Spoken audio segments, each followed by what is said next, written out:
This week, we welcome Ryan Bergquist, Enterprise Solutions Engineer at Invicti, to discuss the lost year, the impact of the pandemic on web app security. In the Leadership and Communication section, 6 ways to spur cybersecurity board engagement, 5 key qualities of successful CISOs and how to develop them, 4 actions transformational leaders take, and more. Business Security Weekly starts now. This is Security Weekly, for security professionals, by security professionals. Broadcasting live from G-Unit Studios in Rhode Island, it's the show where we explore the business of security to improve the security of business. Your trusted source for actionable insights on leadership, communication, and innovation. Get ready for Business Security Weekly. Stopping advanced threats requires knowing exactly what you're up against. ExtraHop Reveal X is the only solution that shows you not just where intruders are going, but where they've been. 90-day look-back and complete network visibility across the data center, cloud, and device edge helps security teams respond 84% faster with ExtraHop Reveal X network detection and response. Explore the interactive demo at securityweekly.com/ExtraHop. Media Ops presents DevOps Connect, May 19th at RSA Conference. Christopher Krebs, former director of the U.S. Cybersecurity and Infrastructure Security Agency, will keynote in a live fireside chat with host Alan Schimmel, which will also include Q&A with the audience. Besides an exciting keynote, you can also attend 30 other sessions featuring a powerhouse lineup of DevSecOps experts. Sign up for this free event now. Welcome to Business Security Weekly. This is episode number 216, recorded May 10th, 2021. I am your host, Matt Alderman, here in Colorado, sporting the Broncos gear today because I'm hoping we get Aaron Rodgers. Joining me for this segment is my first esteemed co-host from G-Unit Studios in Rhode Island, Mr. Paul Asadorian. Hey, Matt. It's good to be here this week. Trying to get a quarterback because my Broncos just did not do well in the draft, in my opinion. Others might disagree, but if we get Rodgers, it makes the entire draft so much better. I've kind of stopped paying attention to football for a while. Oh, I'm sorry. Yeah, it's that whole Patriots thing. I'm so sorry. I'm working my way back up to it. And sitting in for Jason Albuquerque for the second week, Jason's got some exciting news, I think, to share with us next week. I'm not going to share it in advance. I want him to be able to tell us. So Adrian Sanabria is sitting in for Mr. Albuquerque today. Welcome, Adrian. Yeah, thanks. I'm going to go ahead and use a baseball analogy. I'm the pinch hitter, even though you've been talking about football. Best of luck though with the draft there. Yeah, well, I'm hoping we can get Rodgers in this trade. It'll be like when we did the little trade with the Colts when we got Peyton Manning. We might get a few years out of him and maybe another Super Bowl somewhere along the way. We'll see. Security Weekly listeners can save $100 on their RSA Conference 2021 All Access Pass. RSA Conference will be a fully virtual experience next week from May 17th to the 20th. Security Weekly will be live streaming Monday through Thursday in Virtual Broadcast Alley, interviewing some of the top sponsors and speakers for the event. To register using our discount code, please visit securityweekly.com/RSAC 2021 and use our code 5U1Cyber. Hope to see you all there. Also, do you have a specific guest or topic that you want us to cover on one of the shows? Submit your suggestions for guests by visiting securityweekly.com/guests and completing the form. We review them monthly and will reach out to you once reviewed. This segment is sponsored by NetSparker by Invicti. To learn more, please visit securityweekly.com/NetSparker. Part of the solutions engineering team at Invicti, Ryan graduated in information systems and security, as well as computer forensics and security. Ryan has been working in the cybersecurity industry for 4 years through various roles in security engineering and product management. He is passionate about cybersecurity and teaching in general. Ryan, welcome to Business Security Weekly. Appreciate it. Thank you so much. It's great to be here, and yeah, it's good to talk about vulnerabilities, especially within this last year we've had. Yeah, it is. Before we get into that, though, I want to level set the Invicti brand with NetSparker and Acunetics, because a lot of people will know the NetSparker brand. They've been a longtime sponsor on the shows. Invicti now is the parent company, right? And NetSparker and Acunetics are the two products under the Invicti brand?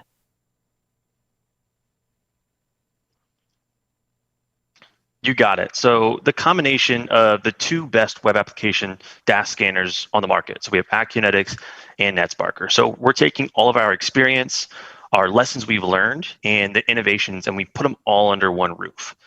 And it really turns us into the global leader in web app security, as we've been doing it for more than 15 years. And it also helps that we help organizations of all sizes, industries, help industries to scale and really work with every security operations team out there. Right. And because you have these great capabilities, you go out and you scan the internet for web application vulnerabilities. And in this case, you guys decided to publish a research report on the trends over the past few years, and really the kind of the change from 2020 or 2019 to 2020 when we thought about kind of this lost year with the pandemic. So give us the premise and kind of the background for this research report. Yeah, definitely. So the report itself has been coming out for years and years, and seeing the results that have actually been decreasing over the last 3 years, from 2016 to 2019, and how scanners and best practices are being implemented in all these websites that are coming up, right? And it's really interesting to see, because of the pandemic, the differences that have actually occurred in that decreasing statistic. Right. And so it looks like you guys scanned roughly 3,500 websites, kind of across a broad range of not only company locations, but company size.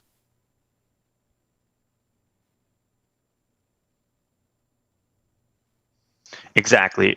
As a whole, right, we're scanning from your, really low level, small and medium sized organizations to your biggest enterprise, Fortune 100 companies that are out there, right? So we have, in the way, vulnerabilities don't change, and you'll see them in all levels of organizations. And that's what you're seeing here in these reports.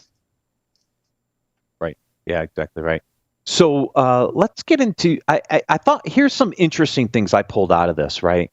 I'm going through the report.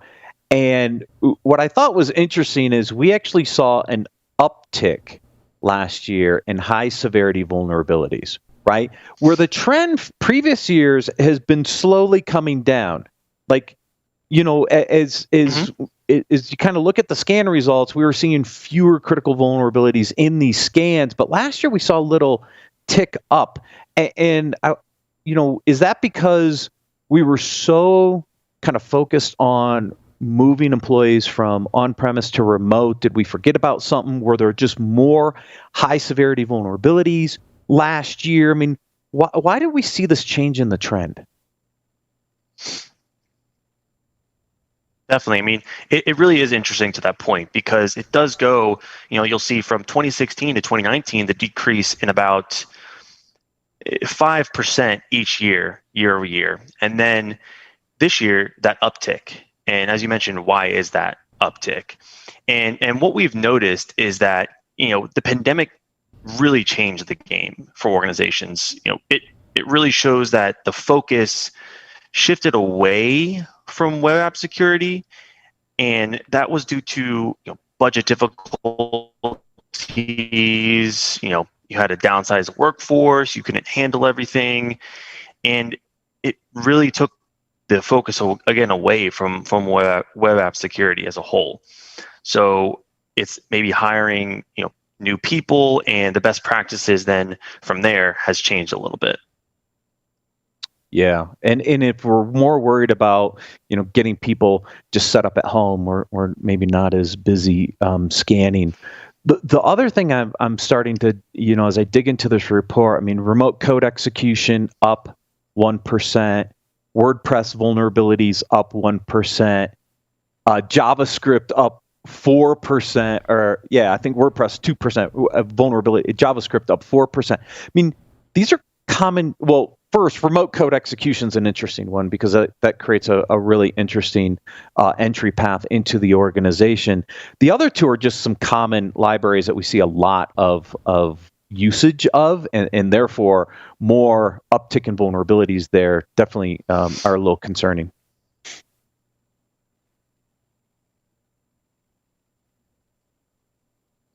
Yeah, and with that, I think it also goes back to having less resources. A lot of the developers are using these third-party libraries, these jQuery libraries, and a lot more WordPress sites to actually incorporate them into those websites, and they don't actually realize that about 20% of the targets that we chose and that we scanned, they had JavaScript libraries with known cross-site scripting vulnerabilities.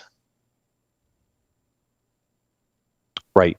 But it's not all bad news. There's some good news in this report. And the two that really, besides medium vulnerability staying the same, right? Because I think about the criticality. And so, the trend for medium vulnerabilities, medium severity stayed the same. But on the high severity ones, the two that really stick out to me is SQL injection is down 1%, and directory traversal, which is Mike Shima's favorite vulnerability, is also down 1%. So we did pick up a little progress in a couple areas on the web app side. Yes, and that's good to see. It's still on that little bit of a decrease, but it's still concerning that SQL injection has been known for years on end, and we're still seeing it. It just seems to be the favorite when it comes to attackers using vulnerabilities, and teaching and figuring out best practices to prevent those, whether that's in bad web apps or just bad best practices that we're showing in that way. Right. Yeah. So, I mean, when you think about this report and you think about the state of where we are, I mean, we're starting to reopen in areas. We know we're going to move into some sort of probably hybrid work environment. Where do practitioners need to focus going forward, knowing that we lost a little bit of traction in some areas in 2020? So how do we get back on track?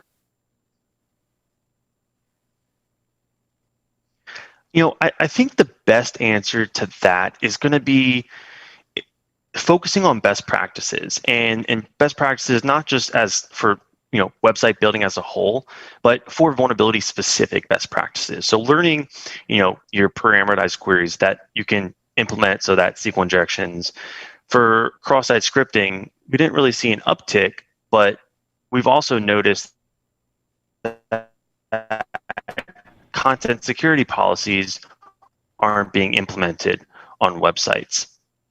Implementation and great policy to implement that can help, really prevent cross-site scripting attacks.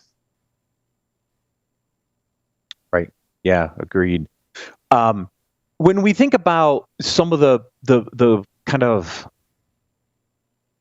ignored best practices, right? There's a list of recommendations here in this report, kind of digs into a few of these, and there's some interesting ones, right? There's a lot of discussion around cookies and the future of cookies when it comes to the different privacy laws. What's going on in the world of cookies, and what are some of the best practices around cookies that you guys highlighted in this report?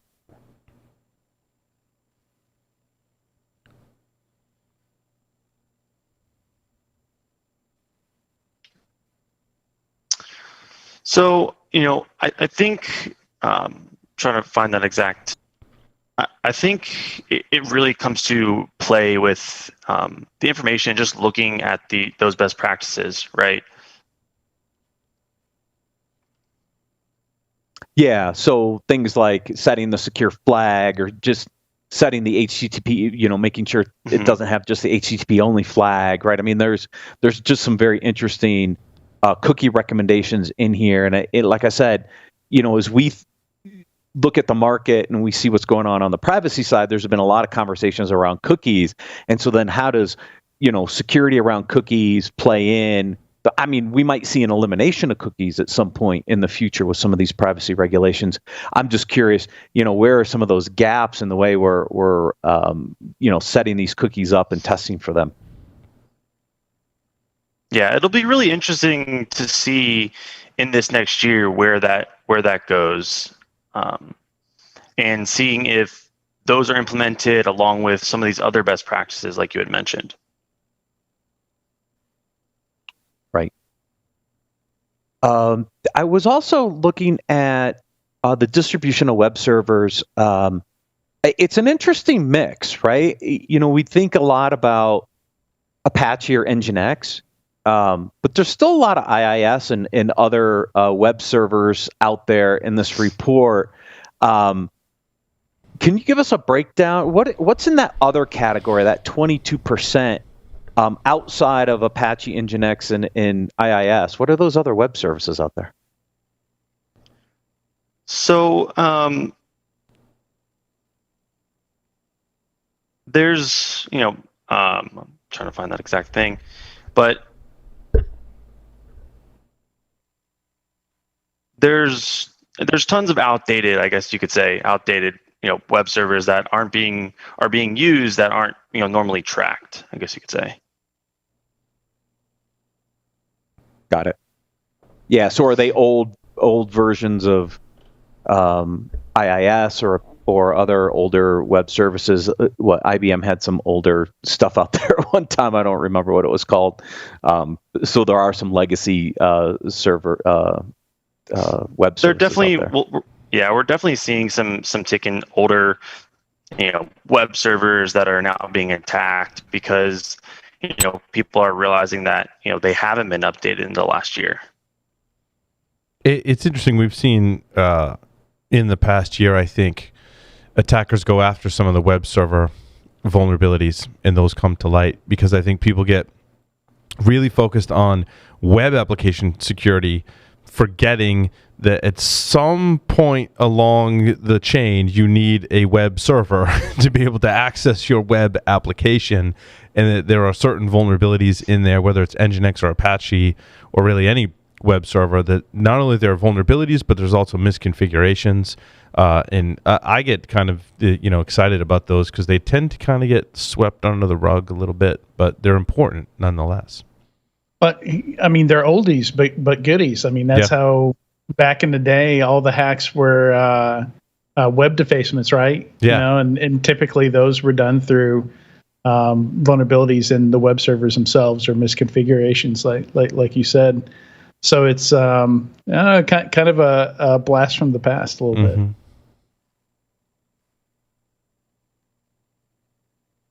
Yeah, and when I look at the breakdowns here, I mean, there's a lot of old ASP.NET out there that's vulnerable. PHP's out there, but PHP on different services like Apache and Nginx, right? And so you're seeing some trends kind of reemerge themselves in this report, where we had made some progress, it just kind of went backwards last year in certain areas. Yeah, I think the advice for the the C-suite, right, is to be mindful of your entire stack, because if you've got, let's say, a web application that is pretty advanced in some of the security settings, but you haven't updated your web server, you can use those vulnerabilities to circumvent what's inside the web application. So make sure you cover all of your bases. Yeah, I think, increasingly you see, especially with larger internal enterprise web apps, things get more and more complex in terms of, how many systems it's spread across. I mean, you're going to have at least a load balancer, a web front end, and then your app server, on separate hosts, and you may have it even more spread out than that. In the cloud, you can have serverless built into that, and a bunch of other components, CDNs as well. So yeah, those things, especially the big apps, start to sprawl quite a bit. Personally, I was surprised to even see the amount of remote code execution vulns as high as 4%. Because generally, a lot of that stuff, there's opportunistic scanning going on all the time on the public internet that's going to snag those pretty quickly if they're exploitable.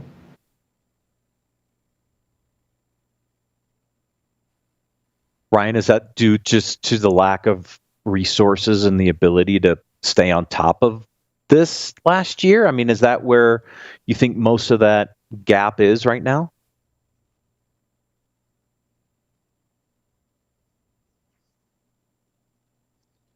Yeah, I mean, there's a lot of it. I think it all comes down to honestly poor programming and poor programming standards and designs. And what we need really is honestly, there's really good coding tools that are available and really robust IDEs. And I think it's really important that we start investing in other tools that help in this way to start training and use those for best practices, right? And use the points to mitigate some of these vulnerabilities that are happening with these remote code executions. Yeah, so does that mean we move? I mean, I know that the Invicti tool set really sits on the dynamic application that's running in production side or in test environment. Does that mean this concept of shifting certain testing to the left to look at source code, to look at some of the static analysis stuff is also part of that best practice that needs to be weighed here to help the developers actually develop better code?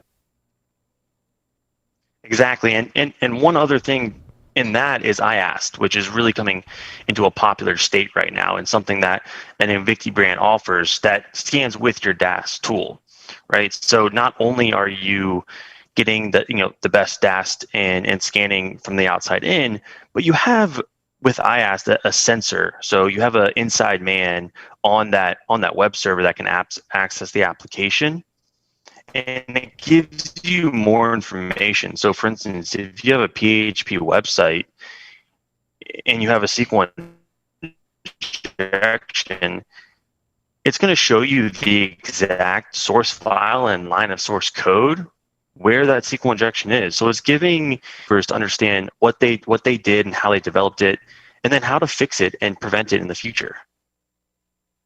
Yeah, I mean, interactive is a very interesting technique because I think one of the potential areas of limitation for the DAS is understanding kind of some of the business logic and some of the things inside, like where did that fire, right? And when you bring in that interactive component and pair that with your dynamic scanning, you have a better understanding of what the application was supposed to do, or at least you hope you knew what it was supposed to do. That gives you a little more contextual information to understand that actual vulnerability. Exactly. I mean, giving the developers the exact location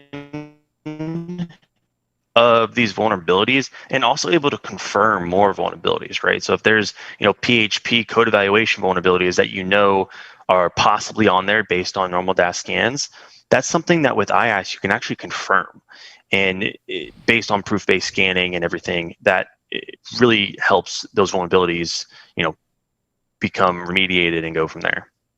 Yeah. And if you can hand that to the developers, now they know where to go fix it, run it back in test environment, and then push that code out. The other thing, Paul brought up a very interesting point about the web server itself. And part of this report, you were scanning the web application and the underlying network, which is how you identified some of these web server vulnerabilities as well. So you weren't just scanning necessarily the web app itself, but there was some infrastructure scanning as part of this report, correct? Yeah, and something that you can tell, especially with certain scans that we've run, are doing proof of exploits. So, for instance, running your SQL injection and then running SQL queries to pull back information and understand, hey, do you have out-of-date versions of your SQL server? Like what versions are you on? And then based on that version, are there vulnerabilities associated with them? Do you have WordPress vulnerabilities associated with them and everything? Right. Yeah, WordPress is a fun one. I leave that one to Paul. Ryan, if you were to make a one recommendation for the audience, where should they spend the time? How do they improve overall web app security? I think it comes down to really shifting left and catching these as early as possible, right? Instead of once everything's really about scanning as early as possible, as efficient as possible, as deep as possible with your DAS plus IAST and credentialed, making sure that you're hitting every endpoint, knowing the vulnerabilities and understanding the best practices that you can implement. Not only fixing the high level severity vulnerabilities, but also looking at some of the best practice informationals like your content security policy and how implementing those best practices can really help your scans become your websites become more effective and less vulnerable.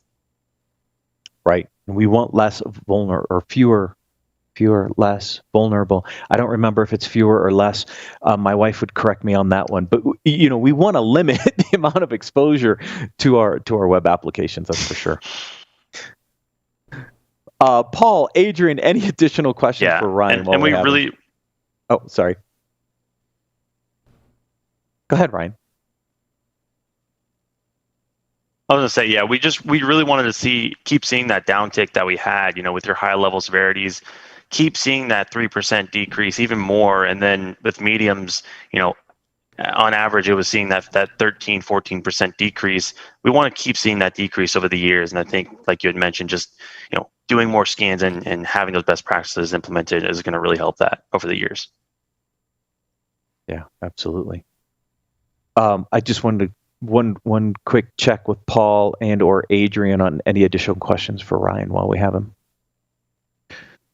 No question. I just wanted to point out here, that some of the biggest numbers here, some of the biggest issues, are really at the infrastructure level. And it's interesting, having just gone through product testing on attack surface management stuff.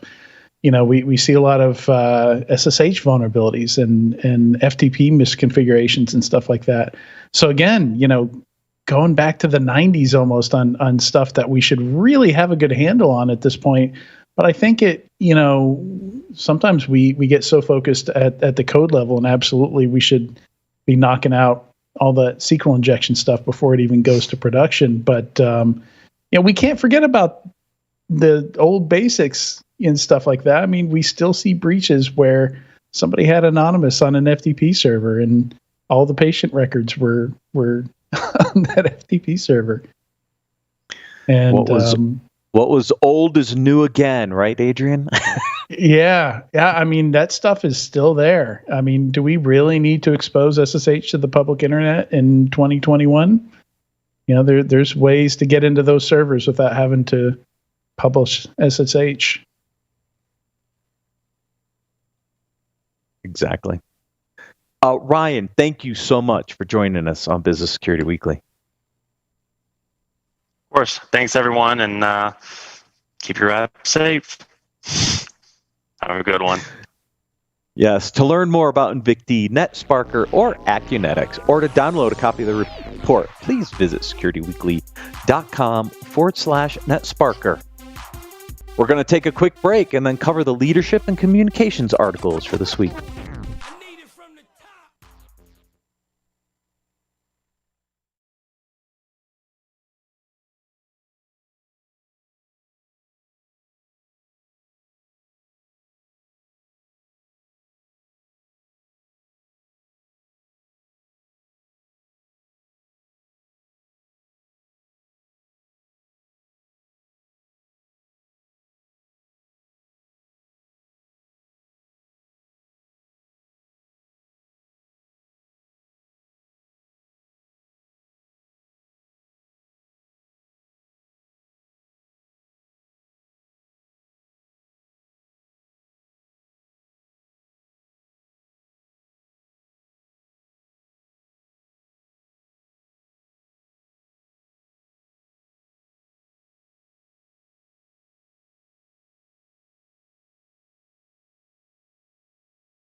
Cybercriminals are using social engineering loaded with urgency and fear to successfully prey on victims, your employees, or your customers. Protect your Office 365 email from today's most sophisticated attacks with Barracuda Email Threat Scanner. It's a free tool to help protect your business from these hard-to-detect attacks. The Barracuda Email Threat Scanner uses artificial intelligence to hunt and eliminate Office 365 email threats. Find the cybersecurity threats hiding in your Office 365 email right now. Get your free email threat scan at securityweekly.com/Barracuda.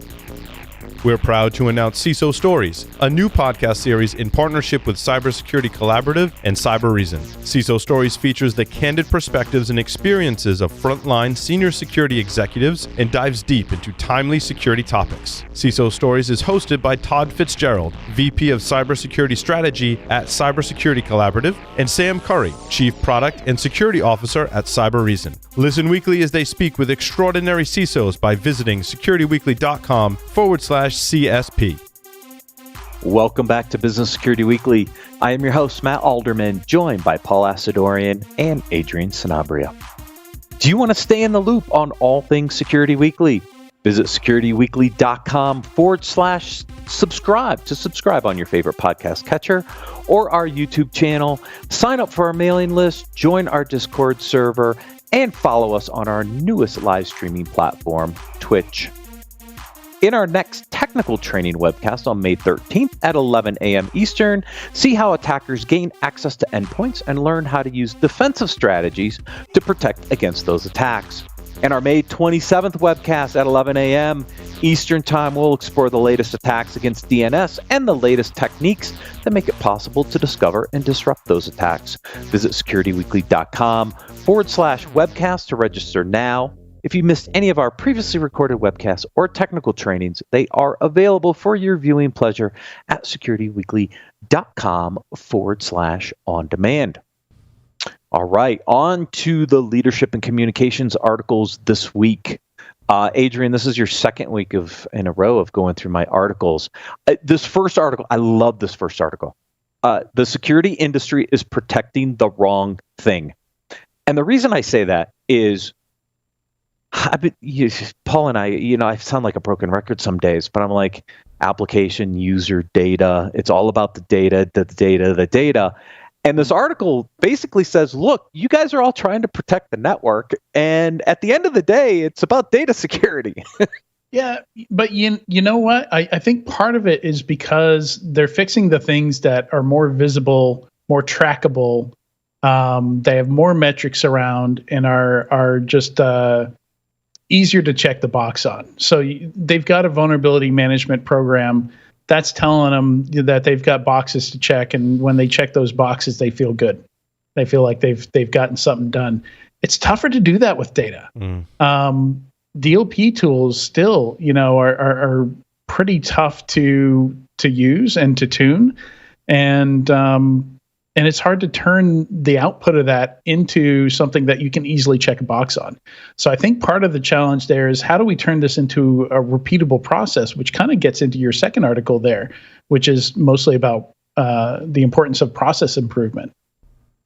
Yeah, and I think the first article, before we go to the second one, because I do want to dig into that one a little more, is they bring up this concept of compliance, right? And I think one of the challenges of compliance, to your point, was checking the box, right? I got my vulnerability management program, check. I'm collecting my logs, putting them in a SIM, check, right? And they point that out in this article that, even though the heart of what these regulations were meant to protect was the data, right? Whether it's health data, whether it's banking, the customer data, whatever it was all about data.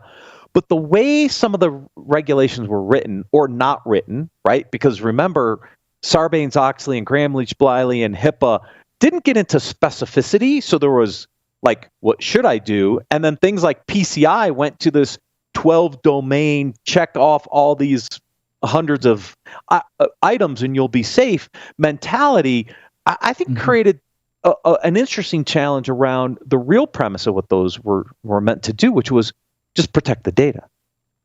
Well, I think there's data security risks and there's operational security risks, and you have to protect both. and it depends on which area of the organization, what type of organization that you're in, and protecting those usually is not just a checklist. Sure, there's checklist things, but if you're operating a pipeline, obviously your operational risk to security is making sure the pipeline operates.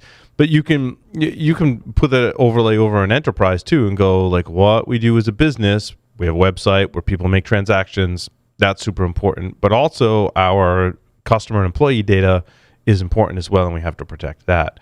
And often, as we know, when it comes down to it, protecting all those things is not just about compliance, not just about going, I'm collecting my logs or doing vulnerability management. It's a whole series of things.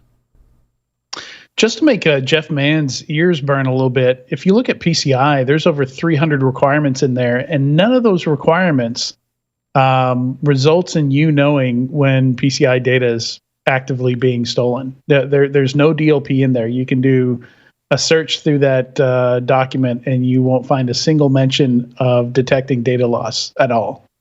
Well, yeah, because it's about protecting the payment card data in the systems that contain it, not so much about ongoing operations for detecting.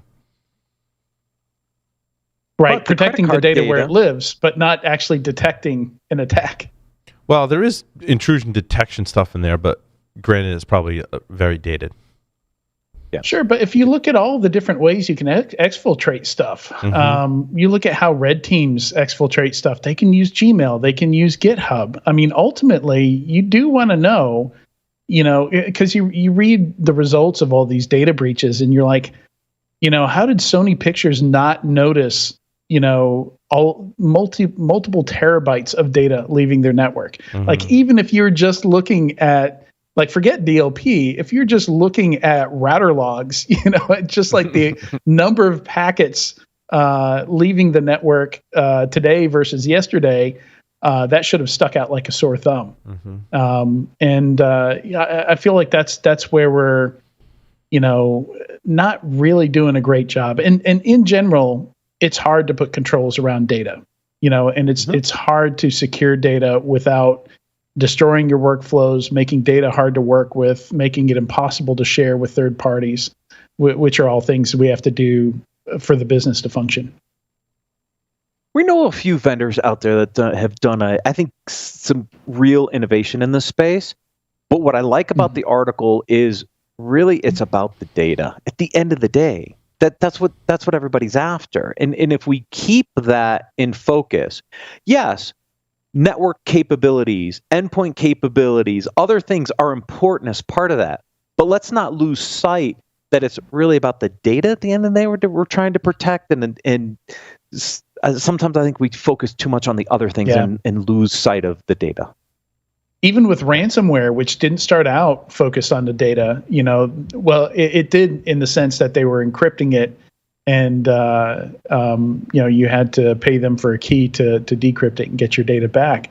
But now that they're even copying your data off-site, and using that additional threat of releasing sensitive data to try and make you pay, like they've doubly gone after your data there.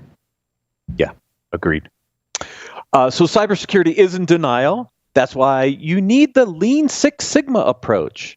What I like about this process is it focuses on the risk aspects, right? We just talked about it a little bit with the previous component, right? Paul, you talked about operational risk, right? It is about risk, and how do you evaluate risk and look at risk mitigation strategies and continually improve through that process. And that's, I never went through Six Sigma, but here's a leaner version of Six Sigma that creates this kind of like a continuous process loop to improve your overall risk posture, which I think is a very important concept there. Yeah, because it is a balance, as you're talking about data, I also don't want to, play down the operational risk as well. And, if I go back in history, a lot of what hackers were after when they attacked the phone system, the data they were after was really the tools to affect the operations, to be able to, in some cases, commit fraud or collect more information, right? So it all ties together. It depends on what the goals are of the attackers. And you fast forward to today, and there's all sorts of different goals and end games that attackers have, and you have to have that comprehensive strategy of looking at risk across your organization, and not just looking at the check boxes or the point products, as we've talked about on the shows for years.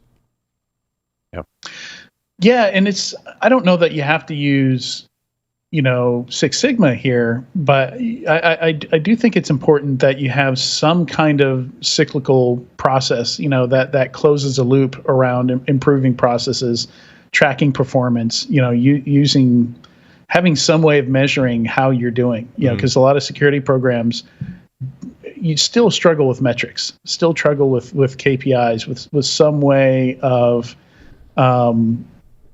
proving to themselves and others that they're doing a good job, that they're doing some improvement here. It's one reason why I like adversary emulation and breach and attack simulation, however you want to phrase it. Yep. That's an excellent one that I think everybody should find some way to get in there. Another thing I think is, so I've come up with a few ideas here. Like one of my theories is that legacy systems, like the percentage of legacy systems you have in your environment, or just looking at the overall average age of systems in your environment, could be a good measurement to use. Typically, we see a lot of legacy stuff being the weak point for intrusions and for breaches to occur. And I think generally making that a focus, like, hey, this year we're going to reduce the number of legacy systems by half.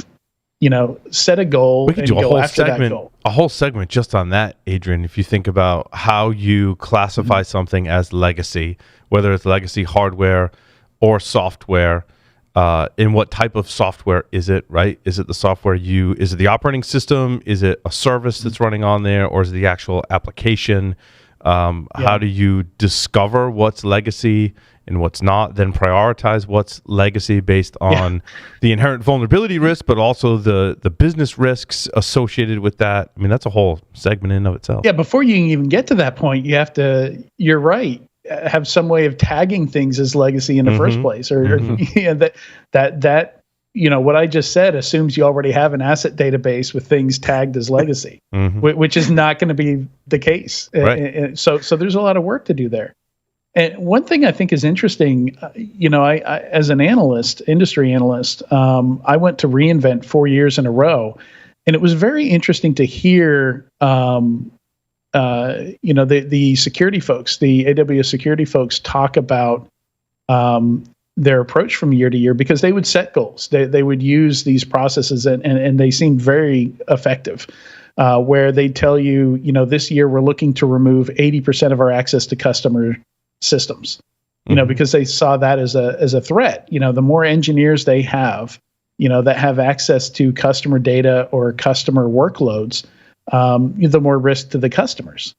They would do that. And then, if you've looked at how they adopt open source, one of the first things they do is they think, how much of this can we cut out? Back when the Venom vulnerability came out, which was a remote code execution vulnerability or privilege escalation or a container break. I'm trying to remember exactly what it did, but it was in the floppy controller, in the virtual floppy controller in, what was the hypervisor? Help me out here, Paul. QEMU, or no, what's the other one? X, it was the one that came from Citrix. Oh yeah, I can't. That's Citrix. It's Monday, man. Somebody help me into Discord. But yeah, they used that. But the first thing they did is they were like, you know what? We don't need floppy controllers in EC2. Right. You cut that stuff out of there, and they cut out all the extra attack surface in that open source code. And when that vulnerability hit, Rackspace had to reboot all their customer instances, and AWS didn't. Not just Rackspace. Zen? I mean, was the hypervisor? Was that Zen? Yeah. Zen. Okay. Yeah. All right. Yeah, so X. my brain's not dead on a Monday. Yeah. Mine is. Thank you. Zen. Next article: 6 recommendations for advancing cybersecurity standard in the C-suite and boardroom and throughout the enterprise. And this ties into some of the things we were just talking about. I think further down in this article, it gets into identifying critical assets, right? And that means you have a baseline of asset discovery and classification to be able to figure out what your critical assets are, right? If you're going to put together a plan, you better have a good starting point.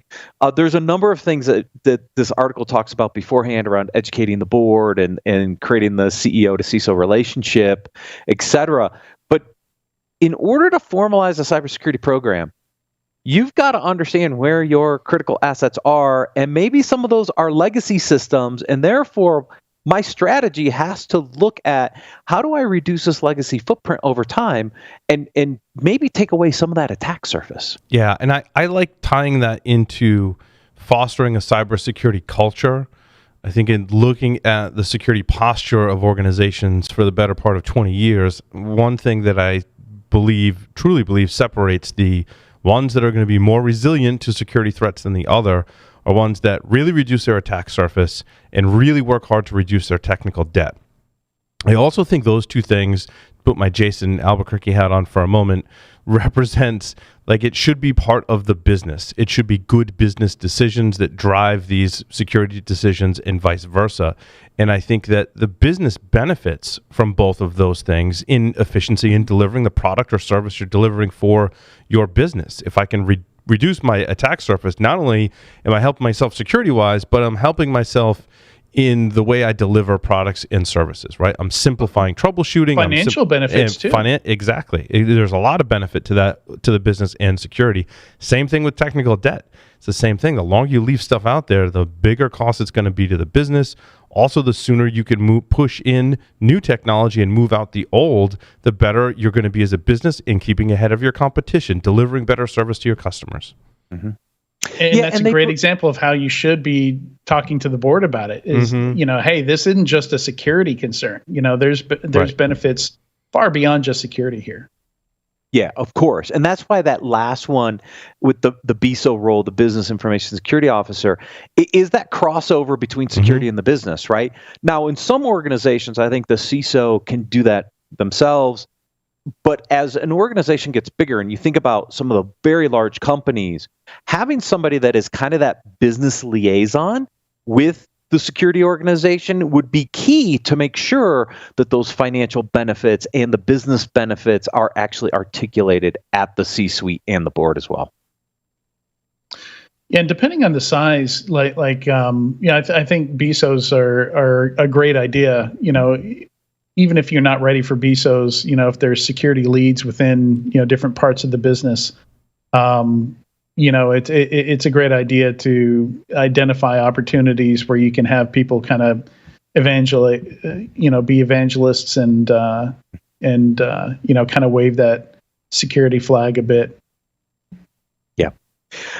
This next article kind of ties into that a little bit because I don't think CISOs can do everything.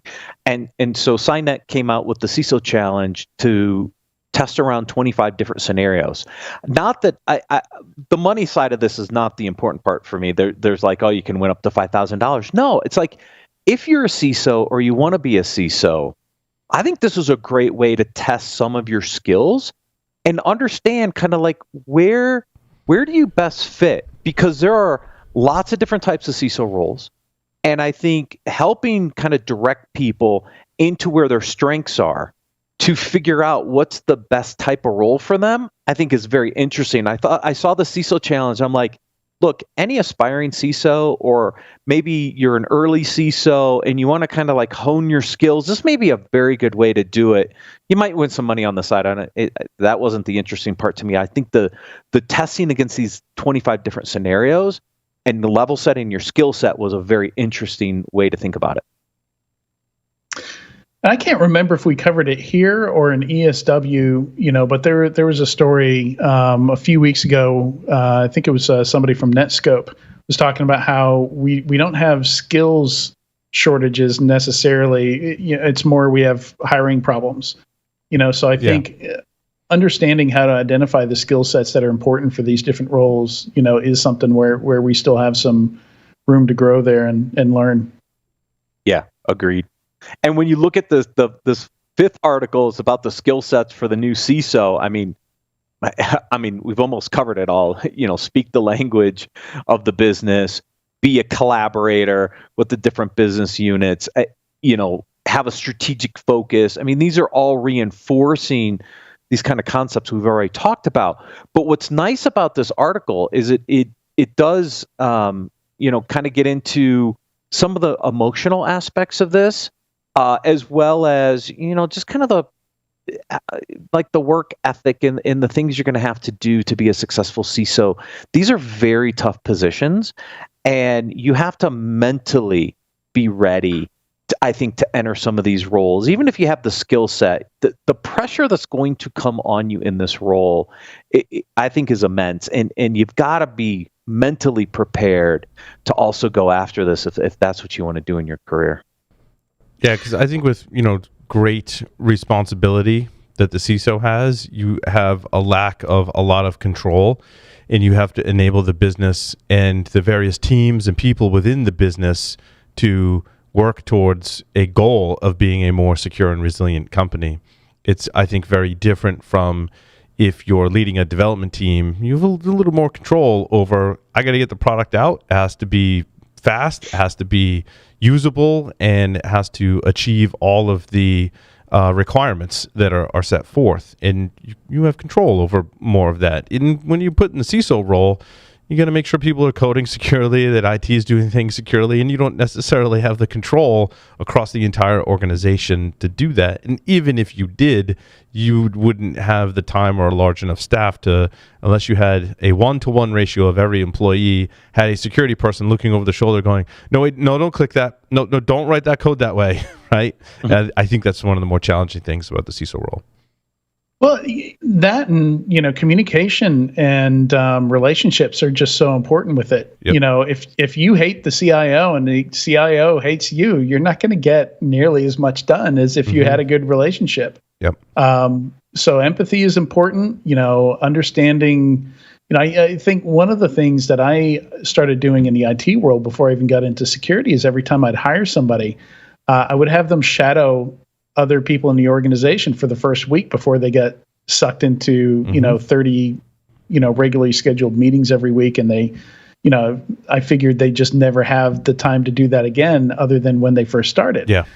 And so they understood what was important to the business, what was important to individual people in the business, what their day-to-day job was like. So they had those relationships and that empathy for what those folks did in their day-to-day job from the very first week they were there. And I became a firm believer in doing that every time I've started. That should be part of the onboarding process, I think. Yeah. And even this last article from Harvard Business Review even talks about aspects of this, but at a broader leadership level. It's not just the CISO, right? It could be the chief operating officer, it could be the CIO, it could be the CEO, right? And this article actually gets into some of the things you can actually do to help with aspects of this. It talks about the mental readiness, but it does talk about, working at the edges of the organization, like working with these teams, learning from these teams. Paul, it reminds me of when I came to Tenable, right? And the conversation you and I had early on around Nessus and if we did this, what would happen, right? Mm-hmm. That was working the edges of the organization. That wasn't in the executive stream. Even with the customers, whether they were from free and open source to at one time open source and then not open source, right? But working with everyone in the community that interacts with the company and the products. And I think that that's a good example, Matt, I think, of emotional intelligence. Going, like, how is everyone going to feel if we make this change? I think that's something that perhaps the leadership at Basecamp maybe underestimated in a significant way. Although I don't pretend to understand or know the entire story there, and I don't want to point fingers. But I think when we talk about leadership, and again, I don't have the whole story, but I think there's lessons to be learned on both sides from everything that's kind of been going down at Basecamp. And I think one of the lessons I've learned already is to have that emotional intelligence and get a feeling for, how people feel about things. Yeah, and I did read that article and was thinking about whether I should bring it in or not. Yeah. And I didn't. I went to this HBR article because there's some lessons learned in here about how do you share leadership? How do you empower people to live up to the promise? And some of the mistakes that happened at base camp and that communication that actually backfired. So I went to the positive article, not the negative article. Yeah, no, I agree. I don't think we added an article that talked about base camp because, again, in all the articles that I read, I didn't feel like I was getting both sides and all of the details. But I also think a great work to reference for that if you are put into a leadership position. We talked about the book before by Jocko, Extreme Ownership. He's helped leaders in some of those situations. I think maybe just as or sometimes before they've kind of fell into the trap where there could be a whole bunch of backfire, or stepped in maybe after there's been some backfire and tried to help the leadership with everything that he's learned and his experience. So.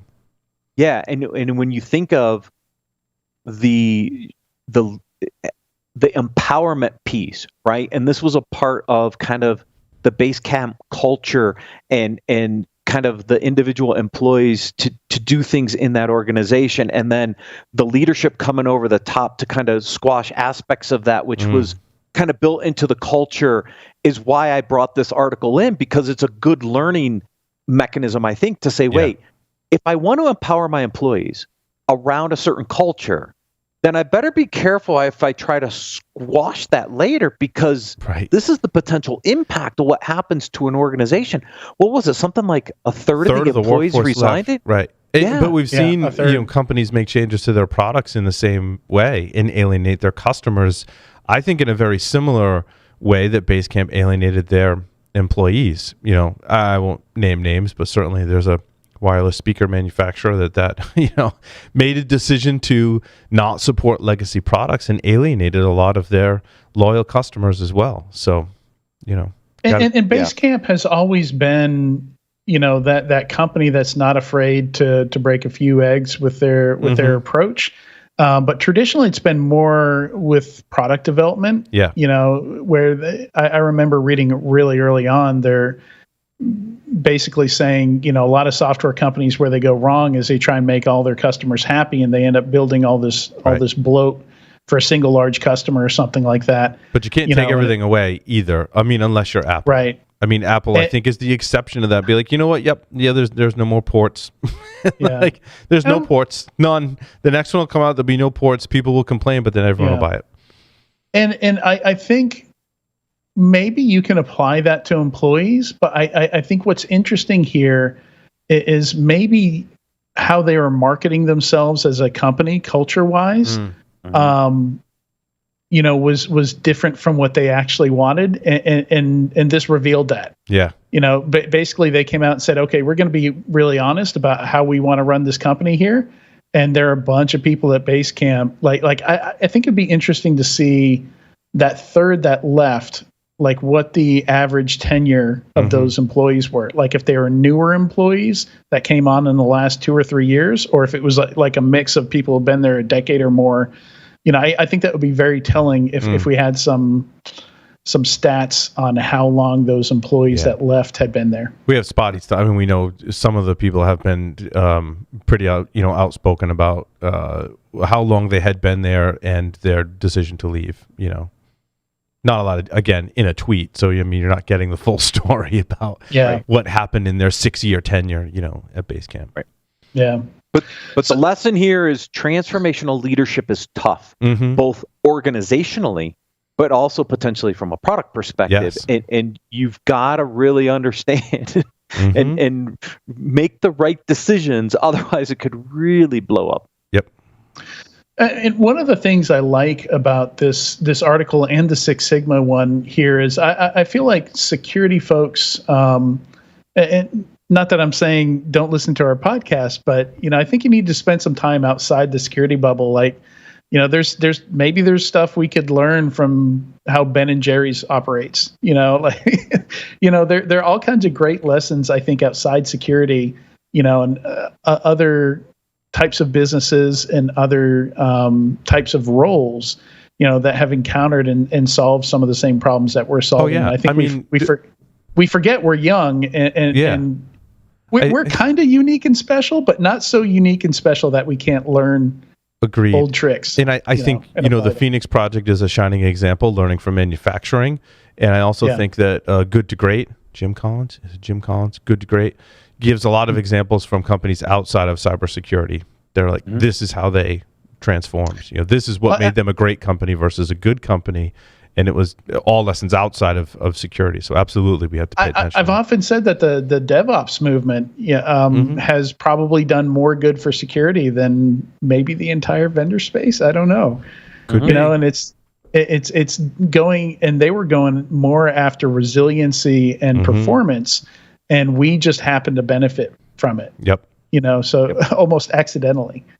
And that's why I try to cover these different articles that apply to other leadership roles, because at the end of the day, that's how we're going to learn in our industry, as well as other leaders to learn as well. And one last thing I want to point out here, Matt, is it's talking about transformation typically taking 7 to 10 years. Where are we at with the average CISO tenure? 18 months. 20. I think it's more than that, but it's still less than 2 years. But it's not. Yeah. It's not 7 to 10. Yeah. So that's another. I think it's 20 months now. I think is the last stat I saw on that one. That's a challenge. Mm-hmm. It's tough to even get started on your strategy in that amount of time, much less have to, And we saw this actually at B-Sides. We had a great talk by Helen Patton. She was talking about her experiences at Ohio State as the CISO of Ohio State, where she was there for 7 years, I think. And one of the questions we got from the audience was, do you have any recommendations for folks who are on their 5th CISO in 6 years? And she was just kind of like, phew. I forget what her answer was, but it's a tough situation. Yeah.